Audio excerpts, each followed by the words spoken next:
Terima kasih Bapa atas segala penyertaan-Mu sepanjang minggu ini. Hingga kami tiba di penghujung hari minggu ini Tuhan. Pakai mulut hamba-Mu untuk menyampaikan kebenaran-Mu. Kiranya Tuhan Kau selalu menyertai kami, bukan dengan gagah dan kuat perkasa kami, tapi hanya mulut hamba-Mu Tuhan yang Kau pakai. Biarlah kami memiliki keberanian untuk menyampaikan semua isi hati-Mu Tuhan. Terima kasih Bapa, hanya di dalam nama-Mu kami berdoa bersyukur, haleluya, amin.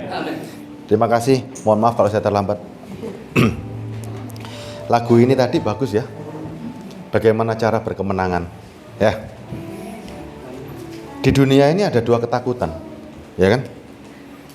Apa yang paling menakutkan kita pada hari-hari ini? Setiap orang yang dilahirkan di bumi punya ketakutan, ya. Ada yang ketakutannya amat sangat, ada yang ketakutan cuma biasa. Tapi saya yakin kita semua punya ketakutan yang sama. Apa kira-kira ketakutan itu? Ada kelahiran, ada kematian. Takut nggak kita dengan kematian? Kalau kita tanpa Kristus, kita pasti takut. Pasti takut. Ya. Kita takut gimana caranya kalau kita mati? Kita punya anak, kita kepingin kumpul sama anak kita. Kita punya istri atau suami, kepingin selamanya kita bergaul. Ketakutan itu selalu menghantui kita kan? Tapi ketakutan itu sudah dijawab sama Tuhan. Ketika Allah menjadi manusia, Dia mati dan Dia bangkit. Sehingga kita bisa melihat kebangkitan itu. Kematian sekarang bukan hal menakutkan bagi kita. Nggak menakutkan lagi. Tapi ada ketakutan yang begitu mengganggu. Yang tanpa sadar membawa kita kepada kematian yang sesungguhnya. Ketakutan apa? Ketakutan apa? Matinya sudah nggak takut karena sudah dijamin. Kita tahu firman itu. Ya kan? Yesus bangkit kita tahu. Tapi ternyata ada ketakutan yang tiap hari makin mengganggu. Dan itu menyebabkan kita mati akhirnya. Apakah itu? Rasa khawatir. Coba di sini. Rasa khawatir itu mengganggu nggak akhirnya? Mengganggu. Yuk kita belajar dulu. Matius 6 ayat 31. Kita percaya nggak kalau Yesus itu Tuhan? Percaya ya? Kita coba belajar satu persatu ini. Matius 6:31. Matius 6 ayat 31. Sebab itu janganlah kamu khawatir dan berkata, apakah yang akan kami makan? Apakah yang akan kami minum? Apakah yang akan kami pakai? Yesus sendiri mengatakan, janganlah kamu khawatir akan makanan, akan minuman, akan yang kita pakai. Tapi kita khawatir nggak Mas Ian? Ya, kita masih khawatir. Tuhan katakan lagi, semua itu dicari bangsa-bangsa yang tidak mengenal Allah. Akan tetapi Bapamu di sorga tahu bahwa kamu perlu semuanya itu. Tuhan tahu kok. Kenapa ada kalimat semua itu dicari bangsa-bangsa? Bangsa-bangsa juga punya religion kan, punya agama kan. Tapi coba, semua apa yang mereka cari ketika mereka bertemu dengan Tuhannya? Anggap mereka punya Tuhan. Apa yang mereka cari? Ketika saudara, kalau cuma cari Tuhan, urusan makan, minum, pakai, apa Tuhan katakan? Engkau tidak mengenal aku. Ya, engkau nggak kenal aku. Tuhan sudah jamin. Tapi kita masih khawatir. Tuhan bilang lagi. Matius 6 ayat 33, dia katakan apa? Bapak tahu semuanya kamu perlu. Tetapi cari dahulu kerajaan sorga dan kebenarannya, maka semua ditambahkan. Sekarang saya mau tanya dulu ini, apa itu kerajaan sorga? Apa itu kebenaran? Apa kerajaan sorga? Nah, bingung kan? Melayani, sukacita, itu respon dari sesuatu yang ada di dalam kita. Kerajaan sorga tentang apa? Misalnya kita berdoa, Bapa kami di sorga, dikuduskanlah namamu, datanglah kerajaanmu di bumi seperti di sorga. Sekarang saya mau tanya, bagaimana cara masuk ke dalam kerajaan sorga? Badan kita atau roh kita? Roh. Ya, roh. Apa arti kerajaan sorga? untuk bisa masuk ke dalam kerajaan sorga bukan daging, tapi roh. Perkuat rohmu. Nah sekarang bagaimana cara memperkuat rohmu? Kita belajar firman dulu. Siapa kita ini? Di antara semua makhluk ciptaan di bumi, siapa yang terkuat? Siapa yang paling kuat? Enggak. Yang paling kuat gajah, kuda, ya, paling kuat tenaganya. Siapa yang paling berkuasa? Nah, ini jawabannya. Tidak tergantung tenaga, tapi siapa yang paling bisa menguasai semuanya? Manusia. Lebih kuat mana manusia dengan hewan? Ternyata manusia. Kenapa manusia bisa begitu kuat dan begitu hebat? Kejadian 1 ayat 26. Kita harus tahu asal muasal kita dulu ini, ya. Siapa kita ini?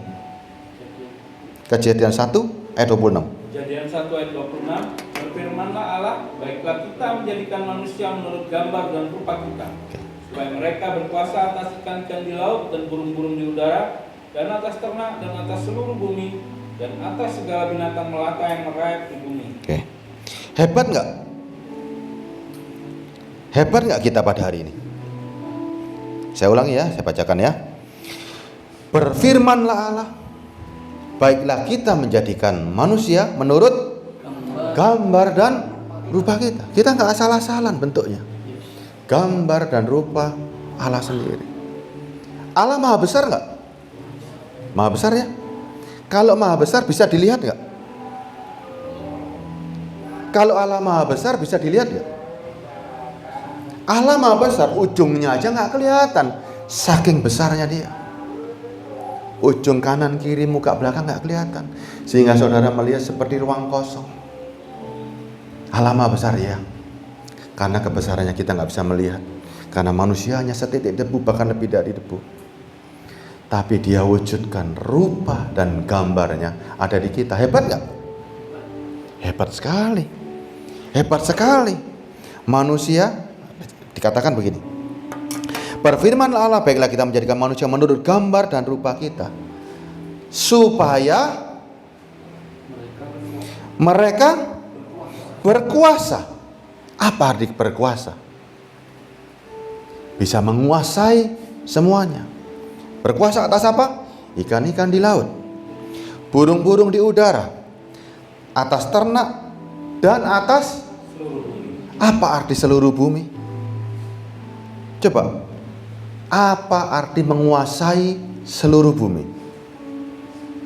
Kalau manusia diciptakan dengan kehebatan seperti ini, bisa menguasai seluruh bumi, ada masalah nggak kira-kira?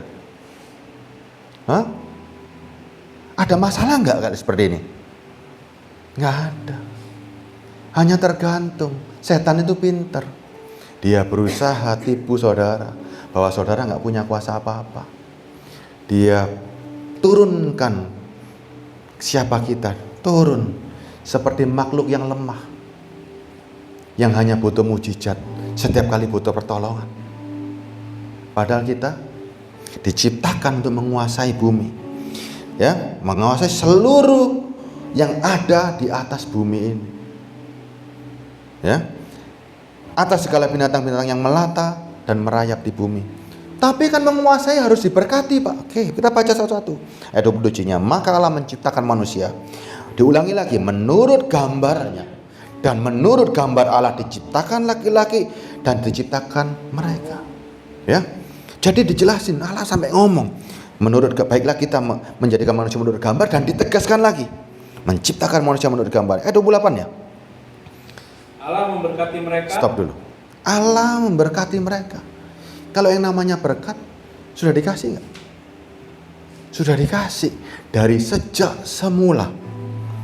Ya, Allah berfirman kepada mereka, beranak cuculah, bertambah banyaklah. Itu bahasa Inggrisnya bagus ya. Bahasa Inggrisnya lebih bagus itu. Saya bahasa Indonesia dulu ya. Beranak cuculah dan bertambah banyak, penuhi bumi dan taklukkanlah itu. Berarti manusia bisa menaklukkan nggak? Suruh menguasai, bisa menguasai. Suruh menaklukkan, bisa menaklukkan. Hebat nggak? Harusnya kalau kita sadar, yang namanya kemenangan itu di tangan siapa hari ini? Kita sendiri, ya. Nanti pelan-pelan ya. Berkuasalah atas ikan-ikan di laut dan burung-burung di udara dan atas segala binatang yang merayap di bumi. Pokoknya di bumi ini nggak akan ada yang bisa mengalahkan engkau. Tidak ada yang bisa mengalahkan engkau. Bahasa Inggrisnya lebih bagus lagi terjemahan dari King James ya.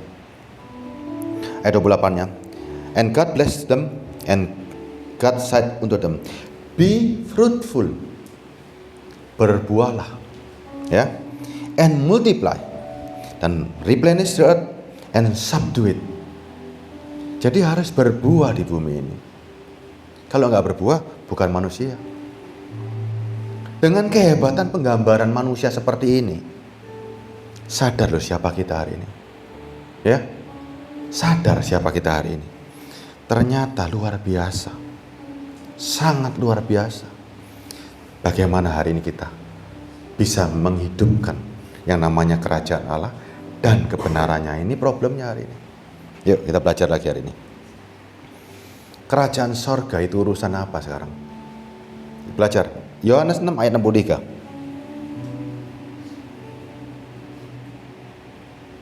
Yohanes 6 ayat 63. Yohanes 6 ayat 63. Rohlah yang memberi hidup, daging sama sekali tidak berguna.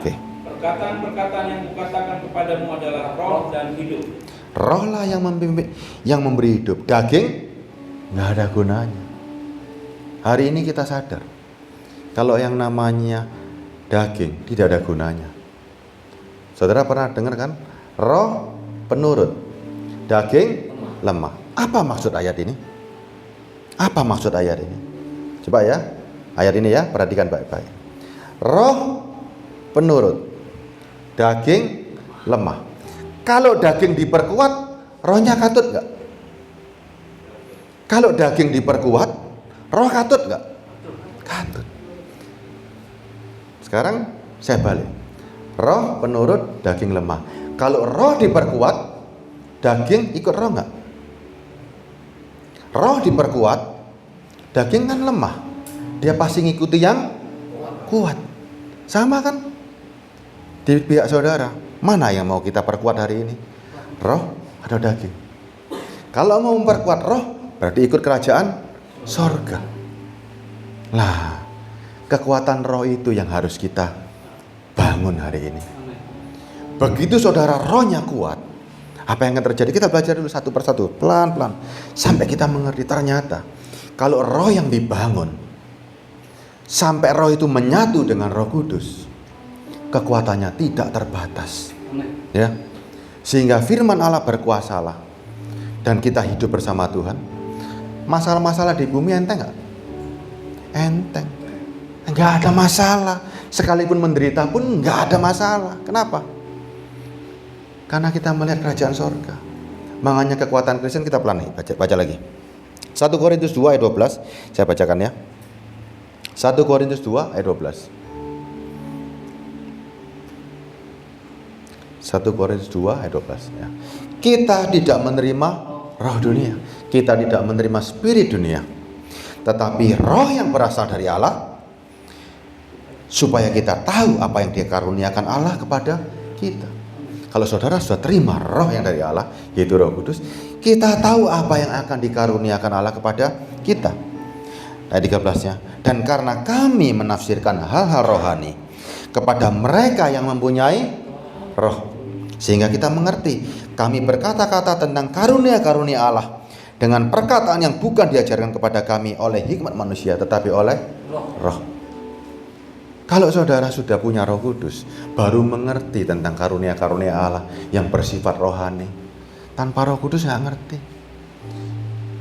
Hukum Taurat dilakukan secara jasmani mungkin nggak? Nggak mungkin. Tapi saya hari baru sadar, ternyata hukum Taurat bisa dilakukan secara roh. Apa buktinya? Kalau secara roh dan rohani, perbedaannya apa? Perbedaannya, hukum Taurat jasmani miliknya orang Yahudi. Tapi kalau Taurat secara rohani milik kita. Dan semua yang namanya Taurat, artikan dalam arti rohani, semuanya bisa dilakukan. Semua bisa dilakukan, bahkan lebih sempurna bersama Kristus. Coba, ketika orang membunuh, dilarang. Orang berzina dilarang. Yang dilarang jasmaninya. Tapi dengan hukum Taurat rohani, kita diperbaharui dari roh. Sehingga kita mengerti mana yang baik, mana yang nggak baik. Contoh sekarang, kita bicara sama anak kecil, jangan pulang lebih dari jam 9 ya. Kalau di rumah makan, cuci tangan, cuci kaki. Kenapa harus bicara sama anak kecil seperti itu? Karena dia belum mengerti. Tapi kalau orang sudah dewasa, perlu dikasih tahu nggak? Pulang jam 9 ya, kalau pulang belajar ya, nggak perlu. Karena dari dalam sudah dewasa, sudah tahu. Kita juga sama. Kita nggak perlu diceritain tentang moral, harus berbuat baik, harus berbuat begini. Nggak perlu lagi. Tapi kita sudah mengerti dari dalamnya bahwa orang Kristen wajib berbuat baik. Nggak usah diceritakan moral, jangan berzina, jangan berzina, nggak usah. Kita sudah mengerti dan nggak akan berani menyentuh begitu-begituan. Kenapa? Roh kita sudah terbangun bersama Roh Kudus. Kita bukan anak kecil lagi yang harus diomongin begitu. Tapi kita ini sudah menjadi terang. Dulu waktu kita bertobat, kita melihat terangnya Kristus. Sehingga kita mendapat sinarnya. Tapi kita tidak boleh cuma mendapat sinar. Kitalah harus menjadi terang-terang itu sendiri. Ya. Sehingga kalau dengar tentang moral, oh masih kecil kalau harus diberitahu. Tapi kalau saudara sudah dewasa secara roh, perlu dikasih tahu? Nggak perlu. Saudara tahu apa yang baik buat rohmu. Saudara tahu apa yang baik buat dirimu. Ya, nggak perlu diajar lagi. Tapi kadang kan kita amin-amin, makanya masih kecil. Kalau anak yang masih diberitahu harus hidup seperti ini, berarti masih kecil. Makanya perlu kedewasaan rohani, ya. 2 Korintus 3:17. Kita bangun dulu roh kita hari ini sampai betul-betul mengerti apa itu kerajaan sorga. 2 Korintus 3 ayat 17. Saya bacakan ya. Sebab Tuhan adalah roh. Dan di mana ada roh Allah ada kemerdekaan. Kemerdekaan dari apa? Dari apa? Dari hukum Taurat, dari dosa, dari segala macam godaan. Karena kita punya roh Allah, kita bisa menaklukkan apa yang ada di seluruh dunia ini. Ayat 18-nya. Dan kita semua mencerminkan kemuliaan Tuhan dengan muka yang tidak berselubung. Dan karena kemuliaan datangnya dari Tuhan yang adalah roh, maka kita diubah serupa dengan gambarnya dalam kemuliaan yang semakin besar. Muka kita bisa bersuka cita. Tergantung keadaan nggak kalau seperti ini? Enggak. Makanya 2 Korintus 4 catatnya begini. 2 Korintus 4 ayat 7. Yuk. 2 Korintus 4 ayat 7 dia bilang begini. Tetapi harta kami punyai dalam bejana tanah liat. Harta itu di tanah liat apa maksudnya? Tubuh ini tanah liat. Harta itu adalah Kristus dan Roh Kudus, ya. Harta yang kami punyai dalam bejana tanah liat ini supaya nyata bahwa kekuatan yang berlimpah-limpah itu berasal dari Allah, bukan dari diri kamu. Tanah liat itu rapuh. Harusnya kita ini rapuh. Tapi bisa terlihat kekuatan yang begitu luar biasa. Karena apa? Karena ada roh Allah di dalam diri kita. Ayat 8-nya. Dalam segala hal kami ditindas, namun tidak terjepit. Kami habis akal, namun tidak putus asa. Kami dianiaya, namun tidak ditinggal. Kami dihempaskan, namun tidak binasa. Siapa yang bisa punya kekuatan seperti itu? Di mana kekuatan Kristen hari ini? Ada nggak keadaan kita, mengganggu sukacita kita? Orang Kristen kelihatan dari mana? Kekuatannya itu loh. Ketika menghadapi persoalan dan masalah. Kalau perlu makin gede persoalan, makin kuat kita ini kelihatan. Sukacitanya makin kuat. Ngatasi masalahnya makin hebat. Sehingga nggak ada masalah. Orang Kristen terlihat kekuatannya di mana? Bukan karena waktu dia kaya. Bukan karena waktu dia enak. Waktu dia dalam keadaan ini tadi loh. Dalam segala hal kami ditindas, namun tidak terjepit. Artinya apa? Saudara ditindas. Orang kejepit baru adu-adu. Tidak terjepit. Kenapa? Nggak merasa. Nggak merasa itu penindasan. Habis akal, namun tidak putus asa. Kelihatannya kita ini nggak ada jalan keluar. Seakan-akan nggak ada jalan. Kalau Kristen yang kekuatannya dari roh, Putus asa nggak? Tidak. Sangat-sangat kuat banget. Kami dianiaya, ya, dianiaya dunia, ditawarkan dengan segala macam, menderita banget, ya. Bahkan dianiaya beneran, namun tidak ditinggalkan sendirian. Di mana Roh Kudus? Dalam diri kita. Sehingga kita punya kekuatan yang ekstra, yang harus dilihat sama orang. Ini loh orang Kristen, ya. Orang Kristen itu hebat penderitaannya. Ingat loh, orang Kristen bukan hebat diberkatinya. Nanti pelan-pelan nanti akan masuk. Ya, Ibrani 11 ayat 13. Supaya kita benar-benar paham apa itu masalah, apa itu penderitaan, dan kita nggak anggap itu masalah lagi. Ibrani 11 ayat 13. Ibrani 11 ayat 13. Saya baca Pak Juli.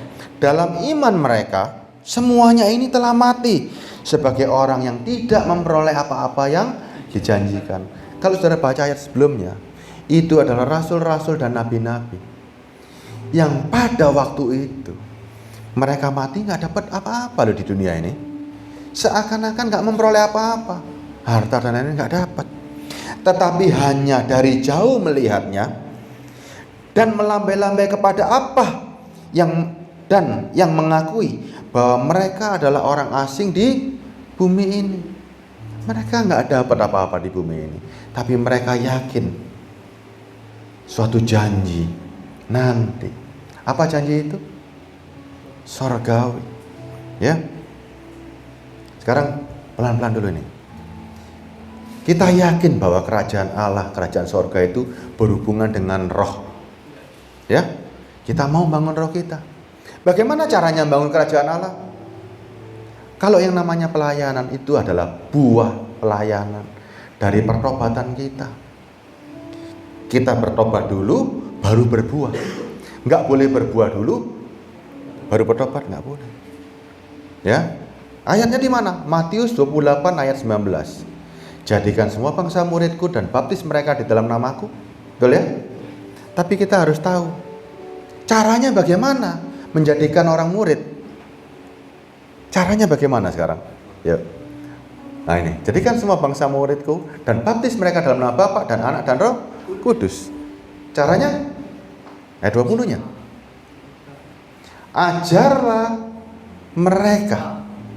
Ajarin mereka melakukan segala sesuatu yang telah kuperintahkan kepadamu. Siapa dulu yang berubah? Diri kita.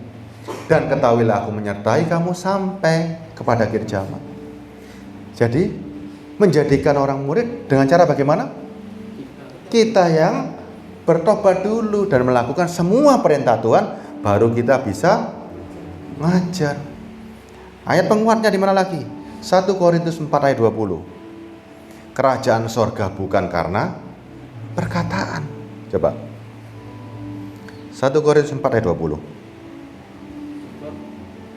Sebab kerajaan Allah bukan terdiri dari perkataan, tetapi dari kuasa. Kuasa apa ini? Nah, kuasa apa? Bukan kuasa membuat mujizat, bukan kuasa menyembuhkan, bukan. Kuasa untuk merubah dirimu dulu. Ketika Roh Kudus masuk ke dalam diri kita, mampu nggak Roh Kudus merubah kita? Kalau Roh Kudus nggak mampu merubah dirimu, jangan ngomong. Karena kerajaan surga bukan dari perkataanmu, tapi dari kuasa roh yang merubah hidupmu supaya sesuai dengan firman. Barulah kita bisa memperkatakan. Tanpa itu, misalnya sekarang ada nggak orang yang hidupnya nggak berubah, rohnya nggak berubah, Roh Kudus nggak mampu merubah hidupnya, bisa berkata-kata tentang kerajaan Allah? Bisa Pak. Ngomongnya enak, mulutnya manis, lambene lamis. Bisa. Tapi dia menampilkan ketidakbenaran. Dia memegang kebenaran dalam ketidakbenaran. Itu banyak sekali. Itulah yang disebut pelayan-pelayan setan yang diubahkan menjadi pelayan-pelayan Kristus. Mereka nggak dalam ketidakbenaran, tapi memegang kebenaran. Allah murka banget. Sangat murka. Tapi kita, kerajaan sorga bukan urusan perkataan, tapi urusan kuasa. Roh Kudus harus punya kuasa untuk merubah dirimu. Seperti yang tadi Matius 28 ayat 20. Kita hari ini mau mengajar orang menjadi pengikut Kristus, harus dengan cara bagaimana? Lihat diri kita. Apakah semua yang Tuhan perintahkan sudah kita lakukan? Sehingga kita bisa mengajar orang. Tanpa itu nggak mungkin. Nggak mungkin. Makanya mimbar ini terlalu kudus, terlalu suci. Sehingga apa yang kita beritakan adalah kesaksian Kristus yang terlihat dari diri kita. Tanpa itu bohong semua. Ya, bohong. Kerajaan sorga dan kebenarannya. Kita yakin nggak bahwa Kristus itu adalah kebenaran? Kalau kita yakin Kristus adalah kebenaran, semua kata-katanya Yesus yang telah diperintahkan kita lakukan nggak? Lakukan. Ya, kita lakukan. Apa perintahnya hari ini sekarang? Yuk belajar lagi nih. Belajar lagi ya, pelan-pelan.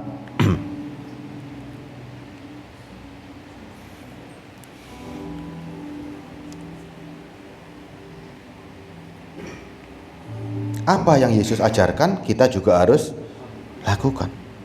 Tanpa itu tidak mungkin. Lukas 9 ayat 23.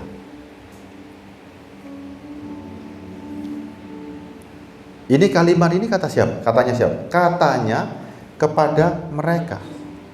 Apa syaratnya? Apa katanya? Setiap orang yang mau mengikut aku, ia harus menyangkal diri, memikul salibnya setiap hari, dan mengikuti aku. Paham nggak arti kalimat ini? Saudara sudah cari kerajaan surga, sudah tahu Allah itu roh, kerajaan surga itu roh, hanya bisa dimasuki oleh roh. Daging nggak nyampe ke dalam kerajaan surga. Dan kita paham dan kita sadar Yesus adalah kebenaran, sehingga setiap kalimat yang terucap harus kita lakukan hari ini. Ini syarat pertama untuk menjadi seorang Kristen. Apa? Setiap orang yang mau mengikut aku menyangkal dirinya. Apa arti menyangkal diri? Apa arti menyangkal diri? Menyangkal diri apa sih? Menyangkal diri hubungannya sama Ibrani 11 tadi, ya. Yuk baca lagi, balik lagi. Ibrani 11 ya. Ayat 14. Tadi sudah lihat ya, adalah orang asing di bumi ini, ayat 14-nya. Sebab mereka berkata demikian, menyatakan bahwa mereka dengan rindu mencari suatu tanah air. Dari mana asal kita? Asal kita diciptakan dari mana dulu? Tanah air kita adalah tanah sorgawi. Sangkal dirimu bahwa kita bukan berasal dari dunia ini. Ya.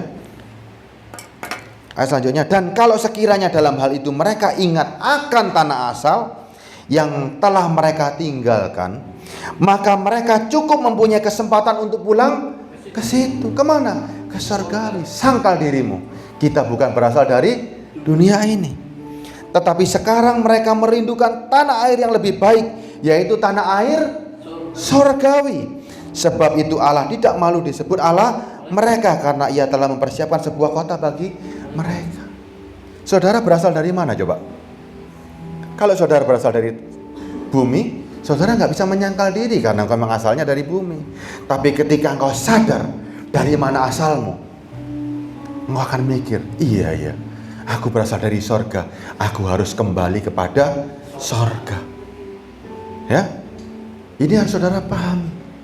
Makanya sangkal dirimu bahwa engkau bukan dari dunia ini, engkau berasal dari sorga.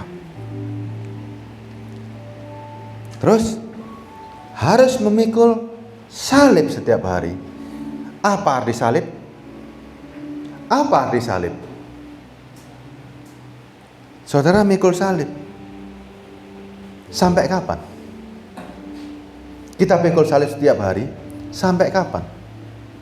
Apa arti memikul salib dan mengikut aku?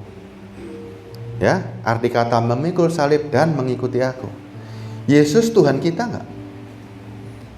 Kita kalau punya Tuhan seperti Yesus Kristus, dimanapun berada, kita mau ikut enggak? Mau ikut ya? Salib sudah terpikul. Yesus juga memikul salib. Berhenti nggak Yesus? Berhenti di Bukit Golgota. Apa yang terjadi ketika Yesus memikul salibnya dan mendirikan salibnya? Apa yang terjadi? Yesus di salib. Saudara di mana? Kita di mana ketika Yesus disalib? Nonton? Atau kita seperti dua orang penjahat di kanan kirinya? Waktu saudara sudah punya salib, Yesus disalib, saudara di mana? Itu jadi pertanyaan loh. Iblis memutar balikkan ini. Tuhan sudah disalib. Ya, untuk menebus kesalahan dan memberi keselamatan, dia sudah menjadi anak domba. Tapi saudara harus ingat loh, kita juga tersalib bersama Kristus. Kenapa kita harus tersalib bersama Kristus? Saudara bisa nggak mengalahkan dunia? Saya mau tanya hari ini. Saudara bisa nggak mengalahkan dunia ini? Ayo coba. Kalau dunia ini, dulu mungkin Pak Joni pernah saksikan di sini, iblis menjadi ular, menjadi perempuan, dan menjadi malaikat terang. Bagaimana cara mengalahkan itu semua? Bagaimana cara mengalahkan itu semua? Gimana cara mengalahkan dunia? Kristus ketika mengalahkan maut, dia harus mati dulu dan dibangkitkan. Sekarang kita bagaimana caranya mengalahkan semua tawaran dunia ini? Gimana coba? Nih saya kasih gambaran. Salib sudah dipikul, Kristus sudah tersalib. Masa kita mau jadi penonton yang memakukan Yesus? Kita juga harus ikut tersalib bersama Kristus. Kenapa harus tersalib bersama Kristus? Saya mau tanya nih, Pak Gembala. Misal ini, saya kasih contoh misal. Ketika Bapak dengan kebebasan penuh bisa jatuh dalam dosa nggak? Bisa. Misalnya ini ditawarkan, misal, mohon maaf ini hanya saya pakai sebagai contoh. Bapak ditawarkan, ada seorang perempuan cantik, kaya raya, sampai dunia kiamat pun hartanya nggak habis, kecantikannya luar biasa. Bisa tergoda? Bisa, karena kita punya kebebasan. Bisa tergoda, ya kan? Tawaran dunia begitu menggoda, ya kan? Tapi kalau Bapak Gembala tersalib dengan paku yang tajam di kanan kiri, apa yang dirasakan pada hari itu? Sakit. Kurang sakit, kaki dipaku lagi, sakit. Masih kurang sakit lagi, dikasih mahkota duri, sakit. Masih kurang sakit, perutnya ditombak lagi, sakit gak? Apa yang terbersit pada hari itu ketika Anda disalib? Apa keinginannya waktu Anda disalib? Cuman kepingin mati, karena gak tahan dengan rasa sakit. Makanya 1 Petrus 4 ayat 1 bunyinya begini. 1 Petrus 4 ayat 1. Makanya kekristenan itu harus tahu salib itu kekuatan yang luar biasa. Jadi karena Kristus telah menderita penderitaan badani, kamu pun harus juga mempersenjatai dirimu dengan pikiran yang demikian. Karena barang siapa telah menderita penderitaan badani, ia telah berhenti berbuat dosa. Waktu saudara tersalib, pikiran tersalib bersama Kristus, gak ada keinginan lain kecuali keinginan sorga. Itulah artinya salib. Dengan saliblah kita bisa mengalahkan dunia. Saudara, mengalahkan dunia itu akhirnya apa? Gak ada keinginan lain kecuali ingin bertemu bersama Bapa di sorga ketika kita disalib. Nah, banyak orang gak berani disalib. Gak boleh. Kekuatan Kristen hanya ada di salib. Ini firman kebenaran gak? Yesus katakan gak? Iya. Bahkan di Galatia 5 ayat 24. Yuk, kita belajar nih. Galatia 5 ayat 16 dulu. Ayat 16 dulu. Galatia 5 ayat 16. Maksudku ialah hiduplah oleh roh, maka kamu tidak menuruti keinginan daging. Makanya rohmu berkuatan, dagingmu pasti ketut. Kalau dagingmu diperkuat, roh itu nurut, pasti ikut daging. Perkuat rohmu, dagingmu pasti tidak akan menuruti keinginan daging. Daging pasti ikut. Contohnya begini gampangnya. Kalau roh kita kuat, keinginan berbuat dosa nggak ada. Tapi kalau daging kita kuat, kita berbuat dosa, roh kita di mana coba? Kan di dalam daging. Roh ngikut terus kemanapun kita berada. Waktu Anda berbuat dosa, rohmu ada di dalam dirimu. Katut. Tapi kalau rohmu yang kuat, daging juga di dalam daging kan di luar kita, ngikut juga sama saja kan. Makanya perkuat rohmu. Ayat 17 ya. Sebab keinginan daging berlawanan dengan keinginan roh, dan keinginan roh berlawanan dengan keinginan daging, karena keduanya bertentangan. Sehingga setiap kali tidak melakukan apa yang kamu kehendaki. Makanya pakai keinginan roh. Roh itu pasti membawa ke sorga, daging pasti bawa ke dunia. Makanya daging nggak dapat bagian dalam kerajaan sorga. Hanya daging dan tubuh darah Kristus yang dapat bagian. Kita loh daging ini kan kurang ajar kan. Ngenakno daging, rohnya masuk neraka. Padahal daging hidupnya cuma 70 tahun, 80 tahun. Kita nggak mau seperti itu. Ayat 24-nya. Ayat 24. Barang siapa menjadi milik Kristus, ia telah menyalibkan daging dengan segala hawa nafsunya dan keinginannya. Di mana daging tersalib kalau nggak di kayu salib yang saudara pikul setiap hari itu? Makanya Kristen yang harus dewasa. Salib kita pikul ada masanya. Ketika Kristus disalib kita harus ikut. Pikiran tersalib itu harus ada setiap hari. Ya, makanya orang Kristen menderita biasa nggak? Biasa. Nggak ada yang hebat, nggak ada yang aneh. Ya, kalau saudara bisa punya kekuatan roh dan kerajaan sorga, semua diapakan sama Tuhan? Semua ditambahkan. Kenapa Tuhan berani memberikan kekayaan, memberikan segalanya? Karena rohmu sudah kuat. Kalau rohmu nggak kuat, nggak mungkin Tuhan berikan dunia ini. Dunia ini ibarat ular dan kalajengking. Hanya orang yang mampu mengendalikan ular dan kalajengking akan diberikan kuasa. Ya, anak kecil diberikan kuasa nggak untuk memegang ular dan kalajengking? Enggak. Engkau akan pasti digigit. Tapi kalau engkau sudah dewasa, diberikan kemampuan untuk mengendalikan ular dan kalajengking, pasti diberikan. Makanya banyak orang nggak mencari kerajaan sorga dulu. Dia mau semuanya ditambahkan dulu, malah nggak dapat. Ya, malah nggak dapat. Ngerti ya? Roh kita mengerti dulu apa itu kerajaan sorga, apa itu yang dimaui Tuhan, siapa itu kebenaran dan apa yang Yesus mau. Kalau saudara sudah mencapai taraf itu, semua, ayo baca lagi. Matius 6 ayat 33. Matius 6 ayat 33. Jadi jelas ya.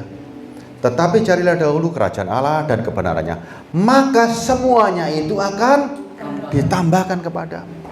Banyak orang nggak ngerti resep ini. Dia mau cari segalanya dulu. Dia pikir kerajaan sorga urusannya pelayanan, cari gereja. Enggak. Kerajaan sorga urusannya pertobatan, untuk merubah hidupmu, untuk merubah rohmu, supaya segambar dengan Tuhan. Ya, terus ayat 34-nya. Sebab itu jangan kamu khawatir akan hari besok. Hari besok punya kesusahan sendiri, dan kesusahan hari cukup untuk sehari. Gak usah dipikir, gak usah dipikirin begini-begini. Coba Rasul Paulus hebat gak? Rasul Paulus menurut kita hebat, setuju ya? Dia bisa mendoakan orang disembuhkan. Sapu tangannya pun bahkan ditulis di sini, bisa menyembuhkan orang. Sekalipun Paulus kalau tahu itu dia nggak akan mau. Ya, ada kejadian di Kisah Rasul 16. Ketika ada seorang hamba yang memuji dia, baca dulu ya. Kisah Rasul 16.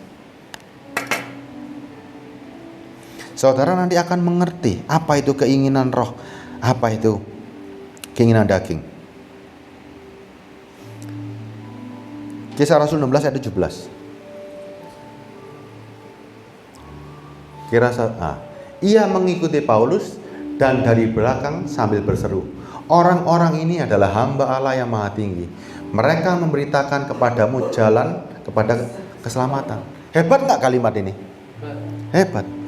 Ini loh, banyak hari ini kita, para pengajar juga kita, kalimat ini ada yang salah nggak? Orang-orang ini, Paulus dipuji oleh seorang hamba perempuan. Paulus, engkau hamba Allah yang maha tinggi. Di hadapan semua orang nih. Ini loh Paulus, hamba Allah yang maha tinggi, dan memberitakan jalan keselamatan kepadamu. Hebat gak kalimatnya? Tapi kenapa Paulus? Ayat 18-nya. Hal itu dilakukan beberapa lamanya. Dan ketika Paulus tidak tahan akan gangguan itu, ia berpaling dan berkata kepada roh itu, demi nama Yesus, aku menyuruh engkau keluar dari perempuan ini. Loh kenapa? Omongannya perempuan memuji-muji kok. Paulus dengan kekuatan roh, dia tahu ketika pujian itu dialamatkan kepada dirinya, itu tidak memuliakan Tuhan. Kalau saya, Bapak Gembala, semua ini dipuji-puji, bisa jatuh gak? Jatuh. Banyak setan yang menyamar dan memakai kalimat ini. Wah, engkau hamba Tuhan yang dipakai Tuhan ya. Dan kita dipuji-puji. Ketika kita dipuji, kedagingan kita mulai masuk. Wah iya ya, enak ya. Kalau begitu, kita perluas kerajaan sorga. Tapi kerajaan sorga yang berisi kedagingan. Memperluas gereja. Topiknya sudah bukan roh. Topiknya apa yang dilihat mata, apa yang dilihat manusia. Padahal Tuhan Yesus ketika ditanya sama murid-muridnya, Tuhan, aku ingin jadi yang terbesar. Bagaimana caranya? Jawabannya Tuhan apa? Mau jadi yang terbesar, jadi yang terkecil. Apa itu terkecil? Tidak kelihatan. Kita ini mau terima pujian dari Tuhan atau terima pujian dari manusia? Kalau dari manusia, perbesar yang bisa dilihat oleh mata. Tapi kalau mau dapat pujian dari Tuhan, jadilah yang terkecil. Apa yang sampai tidak bisa kelihatan sama manusia, yang hanya bisa melihat Tuhan. Apa yang bisa dilihat Tuhan? Motivasi. Roh kita yang bisa dilihat sama Tuhan, jadi yang terkecil. Itu prinsip, ya. Prinsip-prinsip kerajaan surga itu seperti itu. Makanya saudara, jangan takut. Walaupun di sini kawanan kecil, nggak apa-apa. Makin tidak terlihat pujian datangnya dari Tuhan, makin kelihatan saudara jatuh nanti. Jatuh. Percaya sama saya. Yang sekarang ini dalam penderitaan, dalam masalah, mungkin roh kita belum kuat, sehingga kita mengagungkan yang namanya materi, yang namanya ini. Kalau dikasih saudara jatuh nanti. Tuhan tidak mau seperti itu. Rasul Paulus yang sangat hebat pun, dia bilang apa? 2 Korintus 12 ayat 8 coba.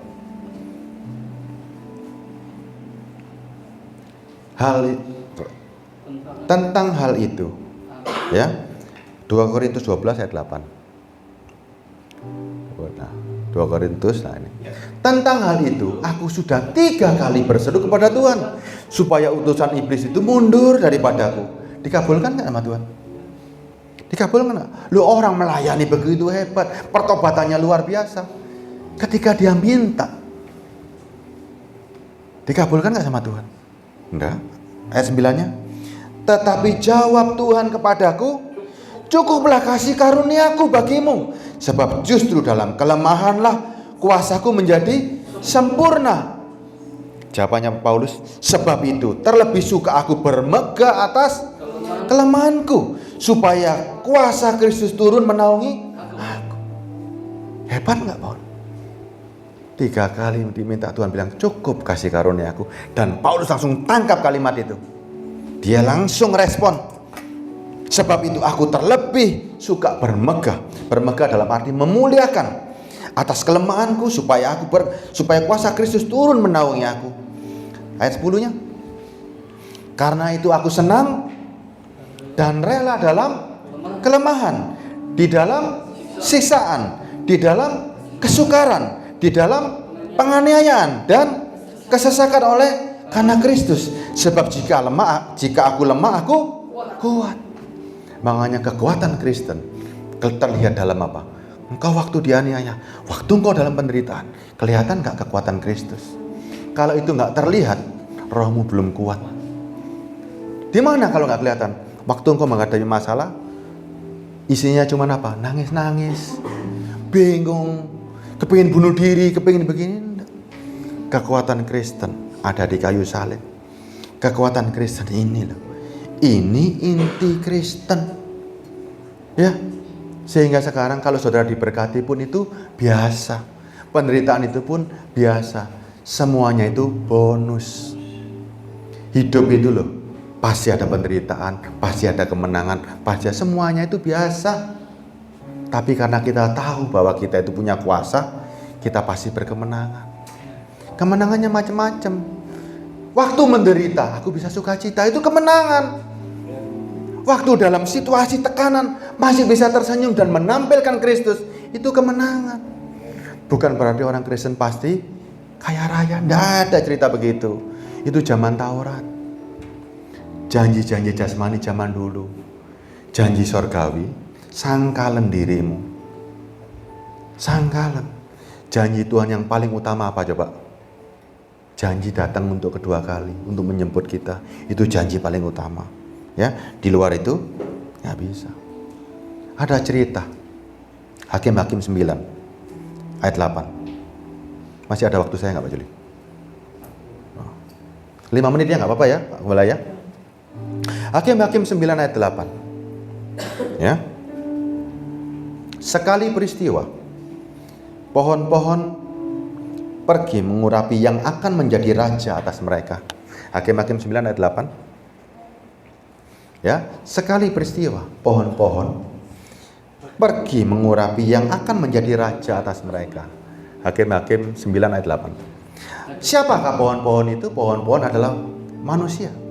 Pohon aras dan pohon sanobar, ya. Sekali peristiwa pohon-pohon yang pergi mengurapi yang akan menjadi raja atas mereka. Kata mereka kepada pohon zaitun, jadilah raja atas kami. Ayat 9-nya. Tetapi jawab pohon zaitun itu kepada mereka, masakan aku meninggalkan minyakku yang dipakai untuk menghormati Allah dan manusia, lalu pohon zaitun pergi meninggalkan pohon-pohon tersebut. Ayat 10. Lalu kata pohon-pohon itu kepada pohon ara, marilah menjadi raja atas kami. Tetapi jawab pohon ara itu kepada mereka, masakan aku meninggalkan manisanku dan buahku yang baik, dan dia tinggalkan pohon-pohon. Ayat 12. Lalu kata pohon-pohon itu kepada pohon anggur, mari jadilah raja atas kami. Tetapi jawab pohon anggur itu kepada mereka, masakan aku meninggalkan air buah anggurku yang menyukakan hati Allah dan manusia, dan pergi meninggalkan pohon-pohon tersebut. Setiap pohon yang menghasilkan buah tidak mau menjadi raja, karena dia tahu pohon adalah pengajaran, buah adalah yang bisa dimakan untuk kehidupan. Ya, pohon adalah pengajaran, buah adalah apa yang diajarkan, membawa kemana. Kalau dimakan malah mati, percuma. Kenapa mati? Apa yang bisa membawa kepada sorga? Kalau pengajaran ini membawa kepada pertobatan dan membawa kepada sorga, itu adalah pengajaran yang baik. Ya, lanjut sekarang ayat 13, ayat 14-nya. Lalu ada pengajaran yang enggak baik. Apa ini? Lalu kata segala pohon itu kepada semak duri, mari jadilah raja atas kami. Apa jawabannya semak duri?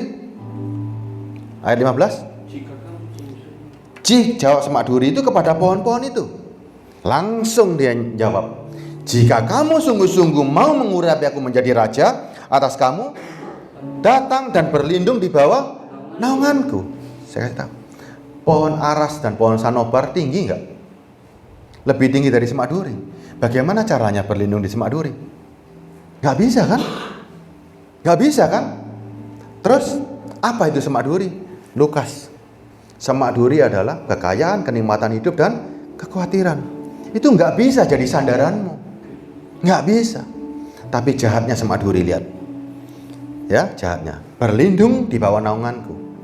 Ada ayatnya selanjutnya ini. Tetapi jika tidak, apa kalimatnya? Biarlah api keluar dari semak duri dan memakan habis pohon-pohon aras yang ada di gunung Libanon. Kenapa semak duri begitu jahat dan kejam?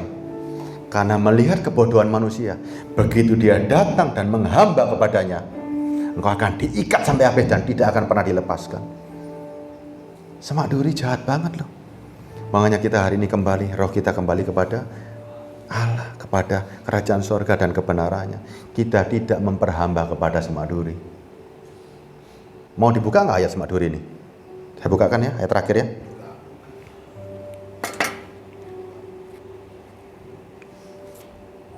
Lukas 8 ayat 14.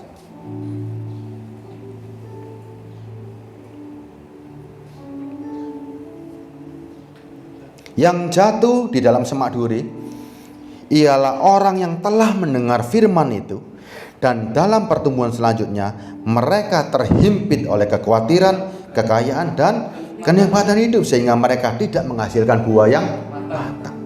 Bahaya nggak semak duri? Sangat bahaya. Yang bisa mengalahkan hanya salib Kristus, ya. Jadi saudara tidak boleh lagi khawatir.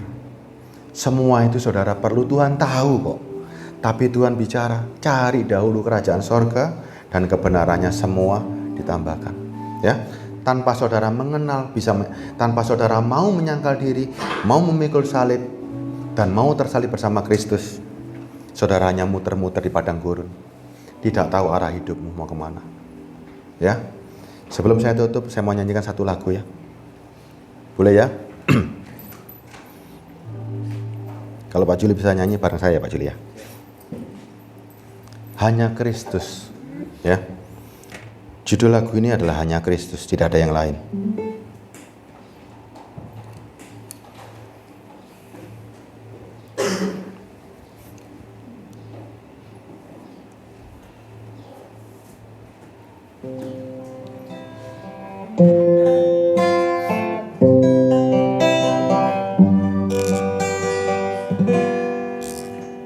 Lihatlah semua yang kulakukan Di dunia ini tak ada memuaskan hatiku, sekalipun seisi dunia menjadi milikku.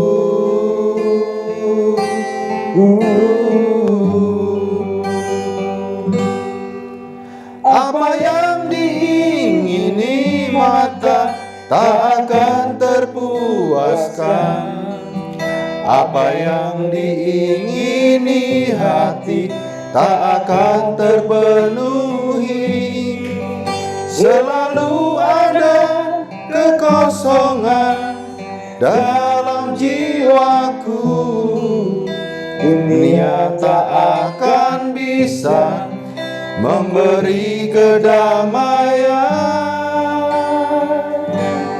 Hidup tanpa Kristus adalah sia-sia. Hidup tanpa Kristus adalah kebinasaan. Hanya Yesus yang sanggup mengisi jiwaku. Hanya Yesus yang sanggup memuaskan dahagaku.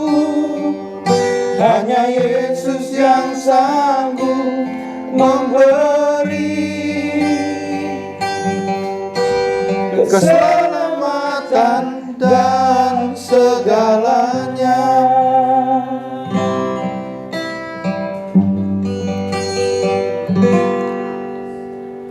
Lihatlah semua yang kulakukan di dunia ini tak akan memuaskan hatiku, sekalipun seisi dunia menjadi milikku.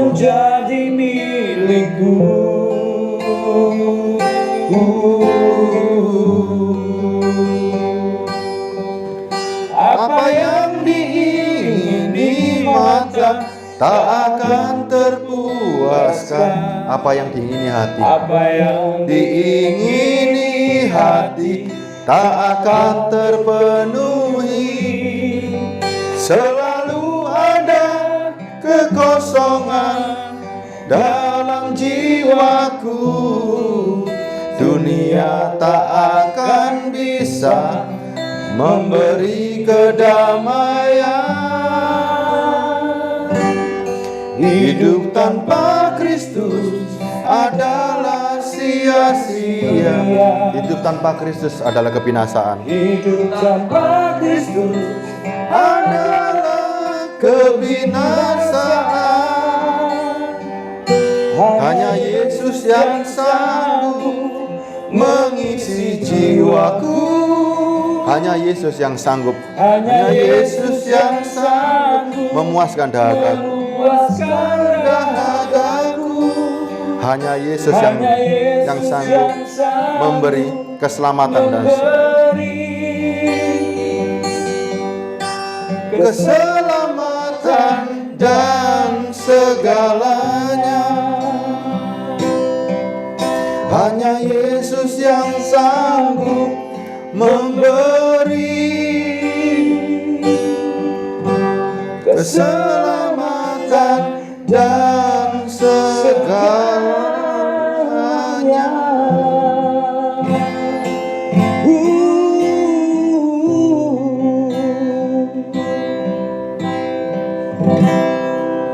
Bapa, kami sadar siapa diri kami.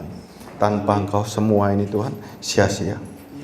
Sekalipun semua sisi dunia Tuhan kami miliki, tapi itu tidak bisa mengisi, tidak akan bisa memuaskan hati dan mata kami Tuhan. Hanya Engkau yang sanggup masuk ke dalam hati kami dan memenuhi seluruh hati kami. Hanya Roh Kudus-Mu Tuhan yang mampu. Bapa di surga, betapa bangganya kami kalau kami bisa seturut sesuai dengan apa yang Kau mau Tuhan. Roh kami terbangun mesra dan inti bersama-Mu. Bapa di surga,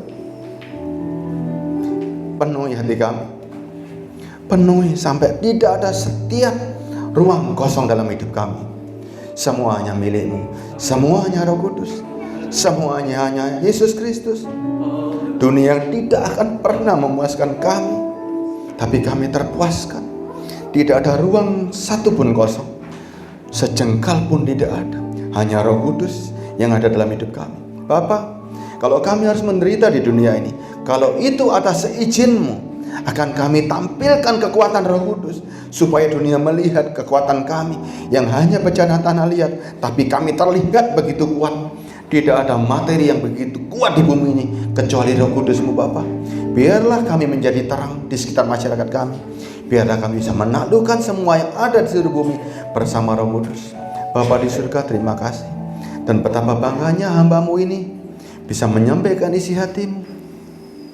Kami hanya debu Tuhan, tapi kami menjadi anak-anak-Mu, menjadi serupa dan segambar sudah sejak semula.